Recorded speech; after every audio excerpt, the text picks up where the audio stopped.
తాకట్లో ఉన్న మీ బంగారాన్ని విడిపించి ఆ రోజు ఆన్లైన్ రేటుకి కొంటాం. Sharma gold company. Suman TV ప్రేక్షకులందరికీ నమస్కారం అండి. నేను గీతాంజలి. జనవరి 18 చొల్లంగి అమావాస్య ఆదివారంతో కూడుకుని వచ్చింది.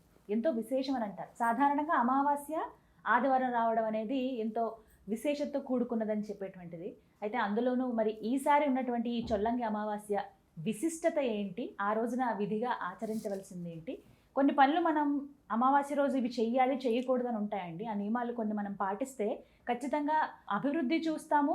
మనకి ఏమన్నా దోషాలు కానీ ఏమన్నా దిష్టిలు కానీ ఏమైనా ఉన్నా ఆ రోజు పోతాయి. ఆ రోజు చిన్న చిన్న ప్రక్రియలు చేయడం ద్వారా అని చెప్తారు. మరి ఆ రోజున ఏం చేయాలో తెలుసుకుందాం. వివరించేందుకు ప్రస్తుతం మనతో పాటు ఉన్నారు ప్రముఖ జ్యోతిష్యులు, సంకల్ప మందిర్ నిర్వాహకులు బ్రహ్మశ్రీ నందిబట్ల శ్రీహరి శర్మ గురువు గారు. వారితో మాట్లాడదాం. గురుగారు నమస్కారం అండి. వాగర్థావివ సంపృక్తౌ వాగర్థ ప్రతిపత్తయే జగతః పితరౌ వందే పార్వతీ పరమేశ్వరౌ.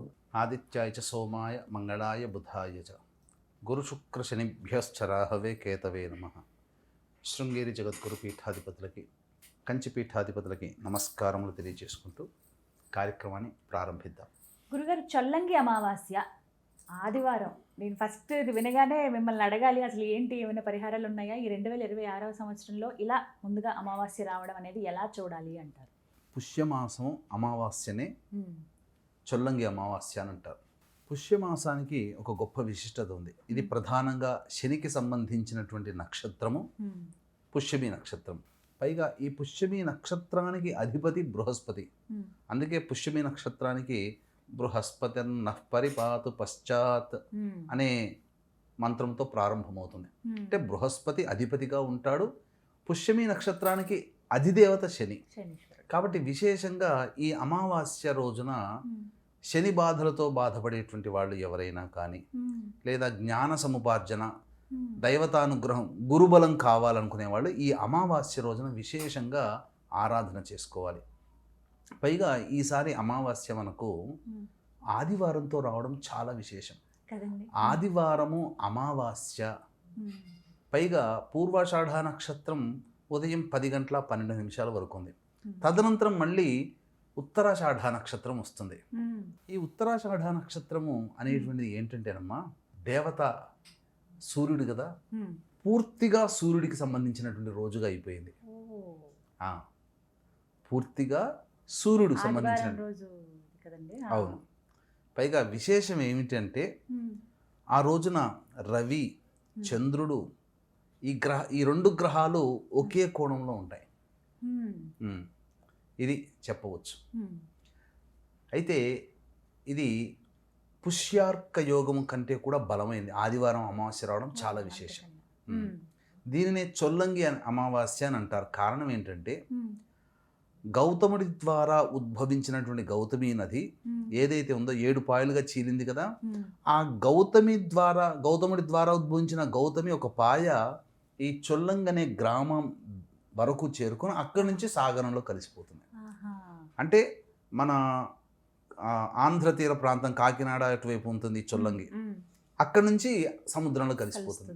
ఈ రోజున ఏంటంటే విశేషమైనటువంటిది, ఈ రోజున గంగాదేవి సాక్షాత్తు ఆకాశం నుంచి ఉద్భవిస్తుంది.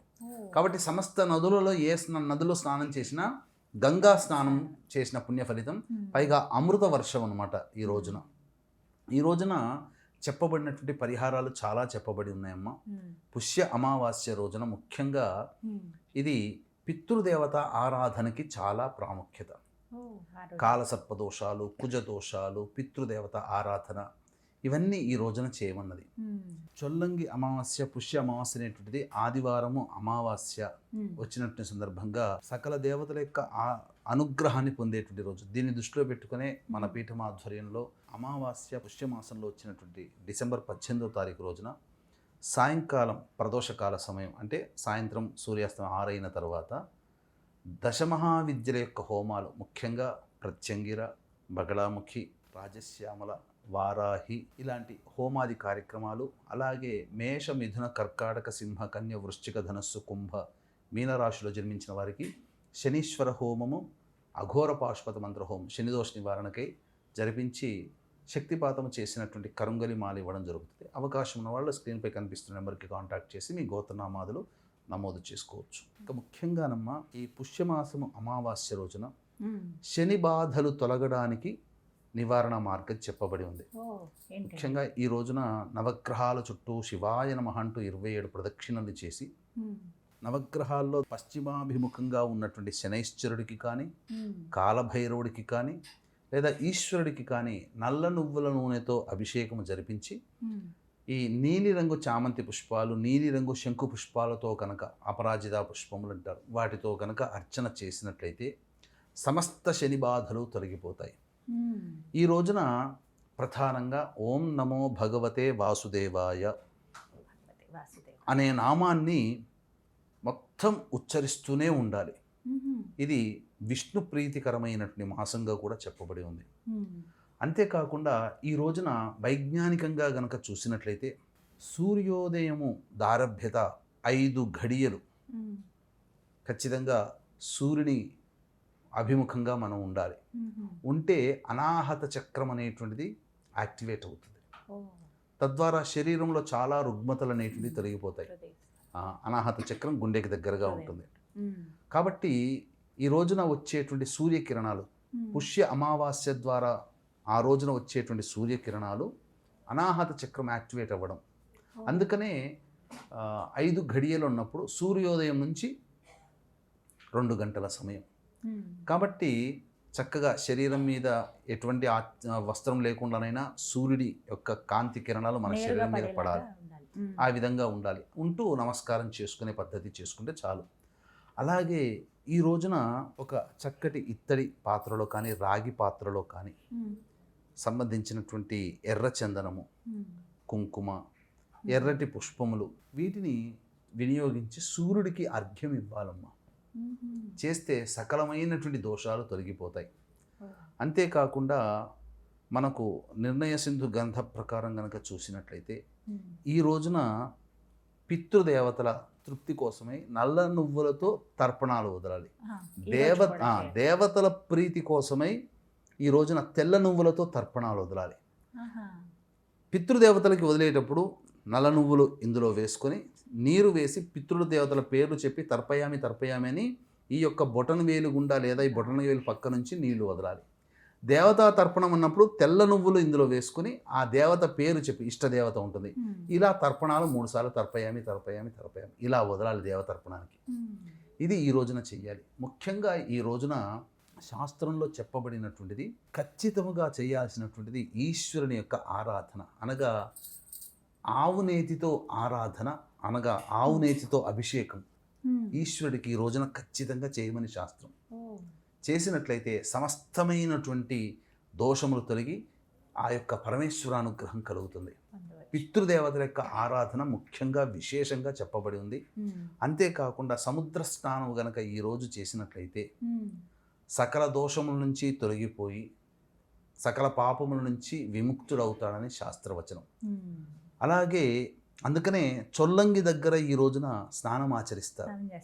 కారణం అంటే మన ఆంధ్ర ప్రాంతంలో చొల్లంగి దగ్గర సాగరం ఉంటుంది, అక్కడ నదీ తీరం కలుస్తుంది. అంటే ఎక్కడ చేయమన్నది అన్ని సముద్రాలకు వెళ్ళమని చెప్పలేదు, నదీ తీరము కలిసే సముద్రంలో కలిసే చోటన స్నానం చేయమన్నది. సాగర సంగం, నదీ సాగర సంగమ ప్రదేశంలో గనక స్నానం ఆచరించి అక్కడ ఆ నదీ సాగర సంగమ స్థానములో తర్పణాలు వదిలితే రవరవాది నరకం అనుభవిస్తున్నటువంటి 21 తరాల పితృదేవతలు నరక కోపం నుంచి బయలుపడినటువంటి వాళ్ళు అవుతారు. ఈ యొక్క కార్యాన్ని ఆ వంశ వారసులు చేస్తారు. కాబట్టి ఆ వంశ వారసులకి పితృదేవత అనుగ్రహం వల్ల సమస్తమైనటువంటి భోగభాగ్యాలు కలుగుతాయి. ఇది మనకు శాస్త్రంలో చెప్పబడినటువంటి ఈ పుష్య అమావాస్య, మౌని అమావాస్య అంటారు. సాధారణంగా సూర్యోదయ ప్రభృతి ఎవరైనా కానీ ఇంటి ఆడవాళ్ళు ఈ రోజున మౌన వ్రతాన్ని గనక ఆచరిస్తే తప్పకుండా ఆ యొక్క దేవత అనుగ్రహం కలుగుతుంది. అంతేకాకుండా పితృదేవత దీపం అనేటువంటిది ఈ రోజున పెట్టాలమ్మా. ఆవ నూనెతో కానీ నల్ల నువ్వుల నూనెతో కానీ దక్షిణ దిక్కు వైపున ఈ రోజున దీపారాధన పెట్టమన్నది. దీపారాధన చేయాలి. ఒక వత్తితో దీపారాధన వెలిగించి వదిలిపెట్టాలి. అది పితృదేవత దీపమని కేవలం ఈ పుష్యమాసం అమావాస్య రోజునే చేస్తారు. ఈ విధంగా చేయమన్నది. అంతేకాకుండా ఈ రోజున ప్రధానంగా అమావాస్య, ఆదివారం ఖాళీ దొరికింది కదా అని చెప్పి మాంసాహారం తినకూడదు. అలాగే ఈ మైథునము, దాంపత్యము పనికిరాదు. అలాగే మద్యపానము, ధూమపానం లాంటివి విసర్జించాలి. సదా పితృదేవతల్ని స్మరించుకుంటూ ఈ రోజున ఉండాలి. పితృదేవత స్తుతి చేయాలి. ఈ విధంగా ఇప్పుడు చెప్పబడినటువంటి పరిహారాల్లో ఎవరికి తోచింది వాళ్ళు చేయాలి. కానీ ముఖ్యంగా శివారాధన చేయడము, అలాగే సూర్యునికి ఎదురుగా ఉదయించిన సమయం నుంచి 2 గంటల లోపల ఏదో కొద్ది సమయం సూర్యుని ఎదురుగుండా ఉండడం, అలాగే పితృదేవత తర్పణం చేయడం మాత్రం విధిగా చెప్పబడి ఉంది. ఈ 3 మాత్రం విధిగా చేయాలి. మిగతావన్నీ మన యొక్క ఇష్టపూర్వకంగా మనం చేసుకోవచ్చు ఇప్పుడు చెప్పబడినటువంటి పరిహారాల్లో. అలాగే ఈ రోజున ఆదివారం అమావాస్య చాలా విశేషమైనటువంటిది. మామూలు దేవతల కంటే కూడా తాంత్రిక దేవతలకి బలం ఎక్కువగా ఉంటుంది ఈ రోజున. పైగా ఈ రోజున చంద్రుడు కనిపించడమ్మా ఒకటి మైనస్. రెండవది ఆదివారం అయింది, సూర్యుడికి సంబంధించింది. అమావాస్య సూర్యునికి సంబంధించిన తిథి. అలాగే సూర్యుడికి సంబంధించినటువంటి నక్షత్రం ఉంది. పూర్వాషాఢ నక్షత్రం 10 గంటల వరకు ఉంది. తరువాత ఉత్తరాషాఢ నక్షత్రం వస్తుంది.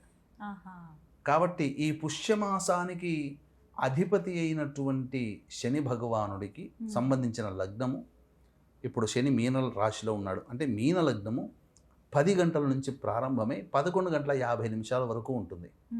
కాబట్టి ఈ సమయంలో 10 గంటల 13 నిమిషాల వరకు 13 నిమిషాల వరకు పూర్వాషాఢ నక్షత్రం ఉంది. 10 నుంచి 11 గంటల 45 నిమిషాల మధ్య కాలంలో పితృదేవత తర్పణం చేస్తే ఈ పుష్య అమావాస్య కాబట్టి పితృకారకుడైనట్టు రవి లాభస్థానంలో ఉంటాడు. పుష్యమాసానికి అధిపతి అయినట్టు శని లగ్నంలో ఉంటాడు. ఈ కారణ చేత చేసినట్లయితే పితృదేవత అనుగ్రహం సంపూర్ణంగా కలుగుతుంది. ఇది చెయ్యాలి.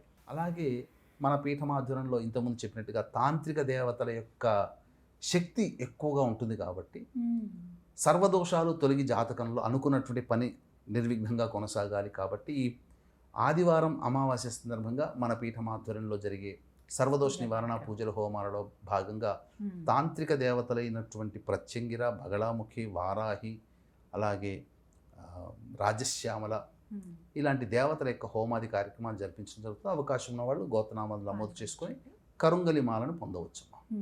ఈ విధంగా అమావాస్య రోజు జరుపుకోమంటారు. ధన్యవాదాలు గురుగారు. సర్వం శ్రీ ఉమామహేశ్వర పర బ్రహ్మార్పణమస్తు.